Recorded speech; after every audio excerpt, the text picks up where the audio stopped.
everyone. Welcome to the Flow State podcast. I'm Stuart P. Turner. If you haven't listened before, please be welcome. If you have listened before, welcome back. And what I thought I'd do today is, we've spoken quite a bit on the last few episodes about some, more ephemeral academic subjects, the sort of morality of the tools that we're using. Is there any? Should we perhaps apply some? The risks inherent in obsessing over the tools and tasks instead of outcomes. We've talked about like the general impact of AI. So what I thought I would do today in a dramatic turn of events is just zoom in on more of the practical day-to-day of what we're doing here at Flow State, the concept upon which we build our thinking and our services, the conceptual foundation, if you like, and also just refer to my business partner Eve in the US, who has written a handy article which explains this very eloquently, which I will share with this this podcast. So if you are not familiar with Flow State itself, we are a very much account-based or account-focused business. Now, it can be a bit confusing in terms of trying to sell what we're doing because we're a bit of a hybrid of, part agency, part software solutions, part consulting, not really, one or the other. We blend all those things together. And the way that we do that is to, sort of also blend together or go beyond just functions. Like, we're not a marketing business. We're not a sales business. We're like a revenue generation business. And depending on how we're engaged and how much control we get, directly impacts how much of that we can drive or influence. So, it can be a challenge to get all that across in a simple way, which I'm still working on. So comments on a postcard if you have any thoughts on that. But what I wanted to talk about today is account-based execution, which is the kind of the starting point, I guess, for everything that we're doing. Now, you might be like, Stu, fucking hell, not another buzzword. And I'm like, no, calm down. It's not another buzzword. It's the real deal. And this ties together not just what we're doing at Flow State, but also my business partner Eve's consultancy in the US, as well as the project that we are working on together, which will be coming to market in 2026. So stay tuned on that one. But look, the reason that we like account-based execution and the reason that it isn't just another, reinvention of something is it is you're going beyond functions here, holistic view at how to target the specific accounts that you want to talk to, looking at your buyer groups within those accounts, and then executing not just in silos in different functions, but across your business.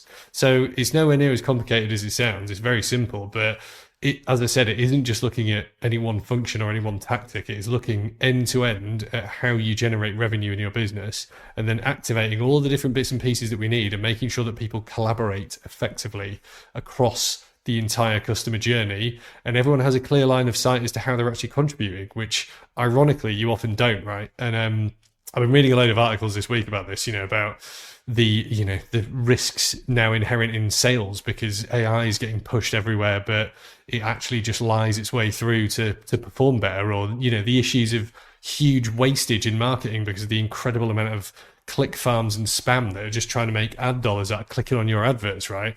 There's all these problems in the digital industry that nobody really everyone knows they're there, but nobody really kind of talks about, and nobody's really trying to address them. Like, there's a lot of waffle and hot air from people like the IAB who, claim they've got standards that can help you, but they don't really, because we're still inundated with, like issues and wastage and, fake ghost clicks and all kinds of crap. So, again, ABX is a way to just cut through all that, just push it to one side and focus on things that work, right? That connect you directly to your audience without all that nonsense happening, right?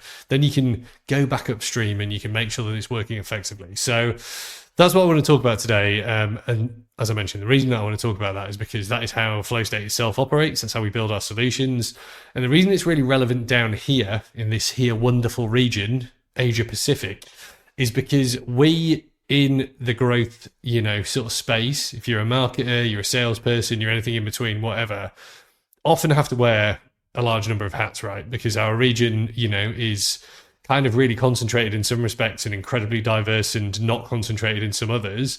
And we're often sort of, we're forced to be multi-skilled. We're often looking at different disciplines and specialities and tactics and blah, blah, blah.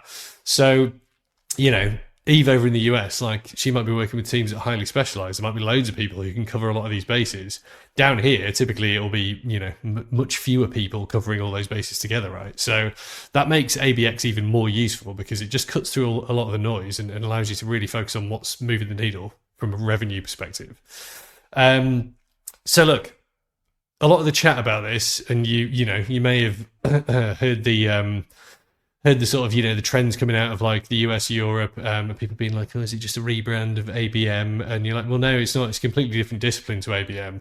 We are big ABM proponents, by the way, but the challenge with that is that it's been chucked into the marketing bucket, right? So if you say ABM to some people, they'll get it and they'll understand that it's not really just a marketing discipline. It's it can stretch beyond that, but it's been kind of tarred with it's just marketing stuff. It's not really going to like do anything significant. Whereas ABX, like account-based execution, spans sales, marketing, brand, like customer success. Like you've got a team. If they should be involved, they can be involved. It's not just locked away in one function. And look, the reason that we like it is because there's 4 kind of key areas that we work on specifically as part of our program, and that we deliver to people that just bring this to life. So there's a few distinctions that Eve draws in her article. What ABX demands that ABM doesn't, right? So shared dashboards and shared views of data, like creating a layer or a fabric, if you like, if you've worked in the data world, between all these functions, not siloed KPIs. So you don't want MQLs, you don't want SQLs, you don't want like the marketing dashboard, you don't want the sales dashboard. You need a unified view of both the leading and lagging indicators that are directly impacting your ability to create revenue movement or grow revenue, right? Now, everybody knows that you should have that. It's very rare in a business that anyone actually does have that, right? You've probably got a dashboard in your CRM, you'll have a deal pipeline, your marketing team will have a billion different reports that they say are all amazing. Everyone says they're doing amazingly well, right? But if all that stuff's not driving more revenue, what is the actual point? Because, I don't know about you, but I don't work, because I love working. Like I work because we live in a capitalist era, period. And I have to have a job to sustain my expensive tastes outside of work, right? And I run my own business because I don't like people telling me what to do. So, that's why I'm here. That's why most of us are here, right? Like we need money. We need money to live. We don't want to come to work and do what we're doing if we had infinite options and, our time was just our own. So, maybe you do. And like, look, fair play if you do, but like, that's just me. So, where did I start with that? So yeah, so shared KPIs, shared success. How are we all actually contributing? Most people will feel a lot more satisfied knowing that their job actually has some meaning and, some significance, not just like, oh, I've generated, 5,000 clicks last month on this ad. See you later. So, shared goals. That's number 1, not silos. I've been saying this for years. Everyone says it, but this is an easy way to do it. Stage-based execution plans. Now, I also like this because we talk about this a lot with our clients, right? We obviously don't come in and run the entire process very often, right? But we're constantly asking, like, what happens next, right? What happens next? We do a lot of like full profile management for people, right? So we're like, okay, we're sharing all this content. We've got a content strategy. We're driving people to a website. We're sending people to an event. What happens next? What happens after that? What is the next chapter in the story? What happens with the account? What are we telling these people? What do we want from them? What do they want from us? Like, where is this all going? Because understanding the next step and the next step and the next step and the ultimate destination, which is to make more money, like that again helps people's thinking. It creates clarity and it removes this incredibly irritating tactical siloed sort of lens that everybody applies to everything. Because, yes, it might be fun to be a social media specialist, but making loads of noise on social media is easy. If you are just making loads of noise and it's not achieving anything, what is the point? And, look, I often hold up the influencer industry as probably a bit of an easy target for this, right? But you will have seen them, right? Instagram is the worst for this. You find an Instagram profile, right? It'll have like 4 posts, 20,000 followers. How do you think they've got all those followers to that profile? Did they all find those 4 posts just so incredible that they were like, oh my God, I'll share it with all my friends? No, of course they didn't. It's all just fake, right? So again, if you know what works, you know what's driving impact downstream, that helps you drive thinking upstream. It's not rocket science. So look, stage-based execution, very important. Make sure everyone understands where they're at in the journey and what their bit is doing, and what the next steps are. What's next? One that is very close to our house, and which is where Flow State actually came into being, buyer group choreography. Now, as you well know, if you have listened to me before, or, even in my previous lives, deals do not move in a straight line. CRM people very commonly will like to build you a nice little Kanban board of, oh, here's an opportunity, and here's a qualified thing, and oh, here we've done discovery and whatever, right? Everything just moving neatly through a little line. That is not how real life works. You know that, I know that, they know that. They just want to sell you their CRM, right? So what you need to be able to do is map all of your stakeholders, and this is old school stuff, right? Like, who's in the buyer group? What roles are they fulfilling? Where are they at? Like, what's everyone doing? And this is about going beyond, again, this is where this isn't just like a marketing thing or a sales thing, because it isn't just about a persona. It's not just about one key decision maker. It is about the entire active buyer group. And that could be like 16 to 20 people in a big company, right? You might not even meet all these people in the course of your journey with them, but you need to understand all these people and then gather intelligence on them in order to understand, like, what's on their radar, like what pressures are they under, what are they trying to deliver, and then tying all that back to their role in your deal, how should you be communicating with them?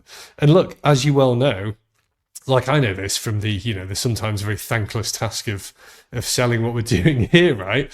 Like, a deal might be moving really fast. You might be like, oh my God, we've got loads of great traction. We've got this one person who we're talking to.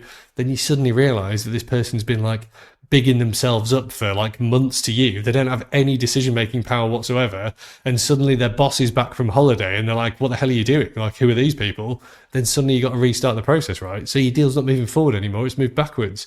Or, suddenly everything's going super well. There's a policy change. Some, narc from compliance has come in and he's like, excuse me, everyone, what are you guys all doing over here? Stop all of that. And then you've got to go back and do a load of like basic governance. Like, this happens all the time. And this is not linear. It's not a linear process.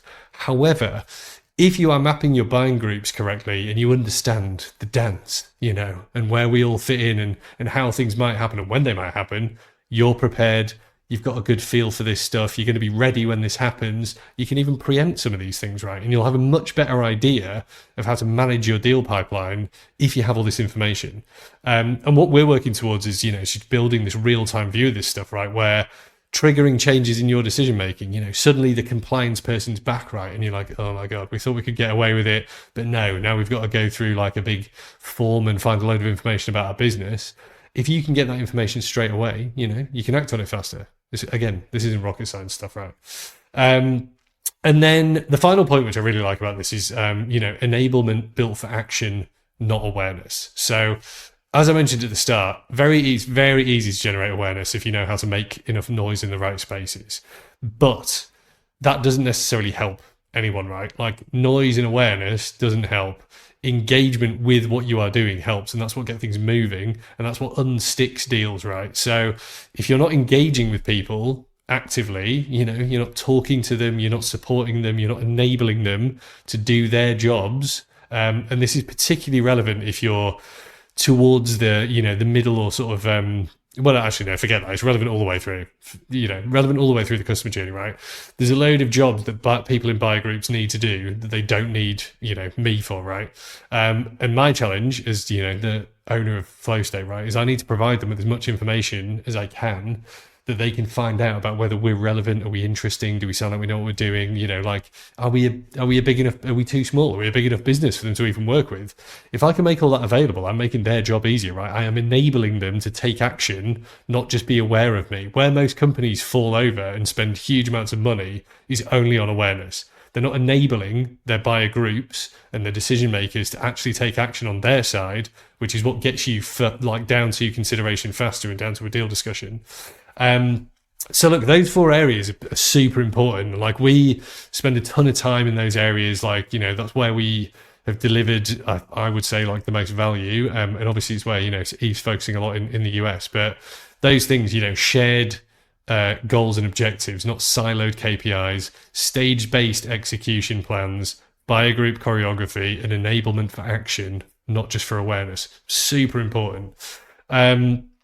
So look, there's three sort of common areas where where this fails, and we see this down here as well as, we've had this validated by even the US, is that, where the operating system falls over, there's no real-time handoff, right? So our old friend, the sales marketing gap, is still there. There's no effective handoff between teams. Stuff drops into a pit of doom, is never seen again. Huge wastage. That's an easy, it might seem like an easy one to fix, but nobody seems to fix it. If you're not supporting signal-based orchestration, right? So again, CRMs will try and sell you this. Everyone's trying to sell you this. Ooh, AI can give you like signals about stuff, buyer signals, buyer intent. You probably know as well as I do that a lot of the intent data that you can currently see is just scraped non-real-time garbage from publicly available sites that don't really tell you anything, right? Buyer intent is all based on typically very lazy categorization of certain signals that have been scraped from sources that are all just like, they're not real powerful intent signals. It'd be like, oh, someone's engaged with this category. Well, what does that mean? It means you might have bought a load of advertising data and you've loosely tied together some IP addresses with some, thematic stuff, and now you've got an amazing, set of intent stuff. You're like, it's all just, it's a bit like sellotape together behind the scenes. Doesn't really tell you what they say they're telling you. And the only way you can generate sort of really valuable intent-based signals, in our opinion, is you either make sure that you're tracking this effectively yourself, tying things back to individuals as much as possible, or when it's available, you start to use our new thing that we're going to release next year, obviously. But look, you've got to sift through the data. Like, this goes back to the old garbage in, garbage out conundrum, where a lot of the tools that will say this intent data, the data is intentionally opaque because they don't want you to know where they get it from. And they probably don't want you to know that they're not transforming it very much. They're just pulling it together and reselling it, right? So you have to interrogate this stuff a lot more closely than most people do. And don't just trust people who are marking their own homework to tell you that things are going to be successful or they're really accurate when you don't know that they are. So again, this is stuff that's not super hard to address, but a lot of people don't do it because it's outside the job description, right? And then the final point here is like, ownership of revenue, not just activity, right? So this is a sort of challenging one where, you need to sort of, you need to give people some view of or ownership of, the revenue driving activity that isn't just bucketed into sales, right? So that one can be more challenging. It's not necessarily super hard to solve, but it's certainly like probably the pointiest one and the most common, I guess, point of failure, because typically revenue is just tied to sales, right? Sales closing deals. That's in the B2B world, right? So look, I think in terms of what you can do with this, and the reason that I wanted to kind of run through this specifically, just drawing all this back to something a bit, I guess, a bit simpler and actionable, following our own advice, is if you want to do a bit of a like mini audit of your own, your own team, your own business, and see whether this is working, it's pretty straightforward. Just look at your teams, look at how this is all managed, chat to your sales team and be like, look, what what would be helpful for you guys to help you to sort of be more informed? What would be useful to know about these deals that's going to help them move faster? Talk to your marketing teams and be like, look, how can we tie these activities more closely to the accounts that sales are working on? Like, how can we change our tactics? How can we change our advertising? How do we like take insights from the things that sales teams are doing? Like, if they're recording their calls, you've got, like live amazing information coming through in like, sales conversations. Is that getting utilized by anyone, or is it all just going in some other bin somewhere that, we'll look at later? And look, the third thing is like, don't just rely on AI to do this stuff for you, because AI will just tell you what you want to hear. It doesn't necessarily tell you like accurate information. And if you don't know how to interrogate the models that you've got or the data that you're using, like that would be the first port of call for me. Like, do not believe the AI tools, like just, carte blanche. Like, they will lie as much as, they can't lie, but they will give you non-factual information if they think that that's the response you want. Because they're all built just to sort of, build engagement and look successful like any other digital tool. So look, I guess that's practical stuff. That's where we typically start. And look, there's easy ways to sort of start to deploy this. Like, it doesn't have to be super hard. But yeah, look, I just wanted to, give a quick I guess a quick rundown of how you can start to address these issues and why ABX is so important down here. Would love to hear people's thoughts. If you're like doing this already and you're like, oh my God, we're amazing. I'd love to hear some case studies. If you want to chat to us about it, like always more than happy to discuss and, be an external sort of pair of ears / give you opinions from outside your business. And I'll drop the link to Eve's article below this podcast so you can read more. If you want to subscribe to her newsletter, it's very interesting. I would highly encourage you to do that. So look, that's it from me for today. Thank you for joining once again. Hope you have a delightful weekend, and I'll be back next week.